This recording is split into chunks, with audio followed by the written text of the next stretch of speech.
Doctor గారు, నా పేరు సుధాకర్. వయసు 60 సంవత్సరాలు. ఈ మధ్య కొంతకాలంగా దగ్గు ఎక్కువగా వస్తుంది. కఫం కూడా ఎక్కువగా వస్తుంది. మందులు వాడినన్నాళ్ళు బాగానే ఉంటుంది. ఆపిస్తే సమస్య తిరగబడుతుంది. నేను ఎలాంటి పరీక్షలు చేయించుకోవాలి? దీనికి పరిష్కారం ఉంటే తెలియజేయండి అని అడుగుతున్నారు. ఈ ప్రశ్నకు డాక్టర్ గారి సమాధానం ఇప్పుడు తెలుసుకుందాం.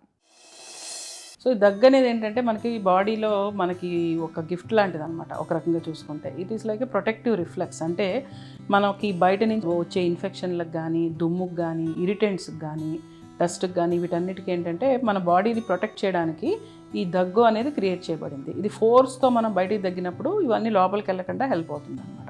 అయితే దగ్గు అనేది అప్పుడప్పుడు అకేషనల్గా వస్తే మంచిదే. అవన్నీ ఇరిటెంట్స్ నుంచి ప్రొటెక్షన్ వస్తుంది. కానీ దగ్గు ఎక్కువ అవుతున్నా కానీ, తగ్గకపోతున్నా కానీ, అదే పనిగా వస్తున్నా, లేదా తెమ్మడతో వస్తున్నా, తెమ్మడలో ఒకవేళ రక్తం పడుతున్నా, లేదా జ్వరం కానీ, ఆయాసం కానీ ఉన్నా, వీటన్నిటి దే ఇండికేట్ దట్ ఇది మామూలు దగ్గు కాదు, దీన్ని మనం ఎందుకు అనేది చూడాలి అనేది మనకి ఇండికేషన్ ఇస్తాయన్నమాట. అయితే దగ్గుతో పాటు తెమ్మడ రావడం అనేది రకరకాల కారణాలు ఉంటాయి. చాలా రకాల రెస్పిరేటరీ డిసీజెస్లో దగ్గు తెమ్మడ వస్తుంది. అయితే ఇది డ్యూరేషన్ ఇంపార్టెంట్. అంటే మనకి ఒక 4-5 రోజులు, వారం నుంచి ఉంటుందా, 3 వారాల పైనుంచి ఉంటుందా, లేదా నెలల తరబడి దగ్గు ఉంటుందా, లేదా మధ్య మధ్యలో వచ్చిపోతుంది, వింటర్లో ఉంటుంది, మళ్ళీ సమ్మర్లో ఉంటుందా అన్న దాన్ని బట్టి కారణాలు ఉంటాయి అన్నమాట. ఇప్పుడు మనం అక్యూట్గా ఇన్ఫెక్షన్స్, ఇప్పుడు కోవిడ్ ఇన్ఫెక్షన్ అనుకోండి, లేదా ఫ్లూ ఇన్ఫెక్షన్ అనుకోండి, బ్యాక్టీరియల్ ఇన్ఫెక్షన్ వచ్చినప్పుడు లంగ్స్లో కానీ, గాలి తీసుకెళ్లే ద్వారాల్లో కానీ, లంగ్స్లో ఇన్ఫెక్షన్ వస్తే న్యూమోనియా అంటాం, గాలి తీసుకెళ్లే ద్వారాల్లో ఇన్ఫెక్షన్ వస్తే బ్రాంకైటిస్ అంటాం అనమాట, అక్యూట్ బ్రాంకైటిస్ అంటాం. సో ఇలా వచ్చినప్పుడు దగ్గు అనేది వస్తుంది, యాంటీబయాటిక్స్ అవి తీసుకుంటాం, తగ్గిపోతుంది. అలా కాకుండా స్మోకింగ్ చేసేవాళ్ళు ఉంటారు, వాళ్ళకి క్రానిక్ బ్రాంకైటిస్ లేదా క్రానిక్ అబ్స్ట్రక్టివ్ పల్మనరీ డిసీజ్ అంటాం. అంటే గాలి తీసుకెళ్లే ద్వారాల్లో డ్యామేజ్ జరుగుతూ ఉంటుంది లోపల. మనం ఒక పఫ్ తీసుకుంటే 8,000 విష పదార్థాలు మన బాడీలోకి పోతుంటాయి అనమాట. అందుకే నేను చెప్తుంటాను నా పేషెంట్స్ అందరికీ, అప్పుడప్పుడు స్మోక్ చేస్తాను అంటే అలా కాదు, ఒక్క పఫ్ తీసుకున్నా ఇంత పోతున్నాయి, మన తల వెంట్రుక నుంచి టోస్ వరకు మొత్తం బాడీ అంతా డ్యామేజ్ అవుతుంది స్మోక్ తోటి.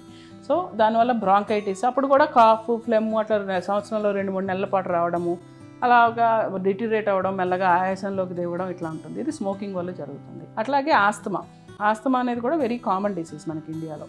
సో ఆస్తమా అంటే ఏమవుతుంది, గాలి తీసుకెళ్లే ద్వారాలు రకరకాల అలర్జెన్స్ ఎక్స్పోజర్ అప్పుడు ఆ మజిల్ అనేది కన్స్ట్రిక్ట్ అయ్యి దగ్గు, ఆయాసం, తెమ్మడ ఇట్లాంటివి రాతూ ఉంటుంది. So there is one variant ఏంటంటే కాఫ్ వేరియంట్ ఆస్తమా అంటాం. అంటే ఇందులో ఆయాసం, పిల్లికోతులు టిపికల్గా ఆస్తమా వాళ్ళకి వచ్చినట్టు రావు, జస్ట్ దగ్గు వస్తుంటుంది అనమాట. దగ్గు, తెమ్మడ ఇట్లా వస్తుంటుంది. దీన్ని కాఫ్ వేరియంట్ ఆస్తమా అంటారు. అది కూడా కారణం కావచ్చు. యూజువల్గా క్రానిక్ కాఫ్కి ఇంకొక 2-3 రకాల కారణాలు ఉన్నాయి. ఒకటి మన నోస్ ఎలర్జీ. ఇది కంట్రోల్లో చేసుకోకపోతే ఏమవుతుందంటే సైనస్ కానీ, నోస్ కానీ, ఈ సెక్రిషన్స్ అన్నీ ట్రికిల్ అయ్యి లోవర్ రెస్పిరేటరీ ట్రాక్ట్ అంటే బ్రీదింగ్ ట్యూబ్స్కి వెళ్ళి అది ఆస్తమాని ట్రిగ్గర్ చేస్తుంది. సో అది కంట్రోల్ చేసుకోవడం చాలా ఇంపార్టెంట్. అలాగే ఎసిడిటీ ఉన్నప్పుడు ఈ జీఆర్డీ అంటాం, అంటే మన స్టమక్ నుంచి యాసిడ్ అది పైనకి వెళ్ళి ఫుడ్ పైప్ నుంచి విండ్ పైప్ని ఇరిటేట్ చేస్తుంది. ఇది కూడా one of the important causes for cough. ఇప్పుడు ఎవరైనా పేషెంట్ మాకు దగ్గు తగ్గట్లేదు వచ్చినప్పుడు ఇవన్నీ చూసుకుంటాం. ఆస్తమా ఉందా, స్మోకింగ్ ఉందా, ఈ నోస్ నుంచి అలర్జీ కిందకెళ్ళి ఏమైనా ట్రికిల్ చేసి దగ్గు కాజ్ చేస్తుందా, లేదా ఈ జీఈఆర్డీ అంటే ఎసిడిటీ ప్రాబ్లం వల్ల దగ్గు వస్తుందా, దానివల్ల ఆస్తమా ఏమైనా అగ్రవేట్ అవుతుందా అనేది చూసుకోవాలన్నమాట. సో ఆ సిచ్యువేషన్ బట్టి ఇది ఏంటి అనేది డయాగ్నోస్ చేస్తే దానికి కరెక్ట్గా మందులు వాడుకోవచ్చు. ఒక్కొక్కసారి heart weakness, heart function weakness ఉంటుంది, హార్ట్ ఫెయిల్యూర్లోకి పోతుంటారు పేషెంట్లు, వాళ్ళకి రాత్రిపూట దగ్గు వస్తుంటుంది. టిపికల్ సిమ్టమ్ చెప్తారు, పడుకోగానే దగ్గు వస్తుంది, లేచి కూర్చుంటే బాగుంటుంది అని. అది హార్ట్ ఫెయిల్యూర్ వల్ల లంగ్స్లో ఫ్లూయిడ్ చేరి ఆ స్ట్రెచ్ రిసెప్టర్స్ అని స్టిమ్యులేట్ అయ్యి దగ్గు వస్తుంటుంది అనమాట. అలాగే కొన్ని రకాల మందులు, బీపీ మందులు, కొన్ని రకాల పెయిన్ కిల్లర్స్ వేసినప్పుడు కూడా దగ్గు రావచ్చు అనమాట. సో అది ఏంటి అనేది మనం డీటెయిల్డ్ హిస్టరీ తీసుకొని దానికి తగ్గ టెస్ట్లు, మోస్ట్లీ సింపుల్గా అయితే ముందు బ్లడ్ టెస్ట్, ఎక్స్రే చేసి చూసుకోవాలి, అవసరమైతే స్పుటమ్ టెస్టు, అప్పుడు కారణం బట్టి ట్రీట్మెంట్ చేయాలి.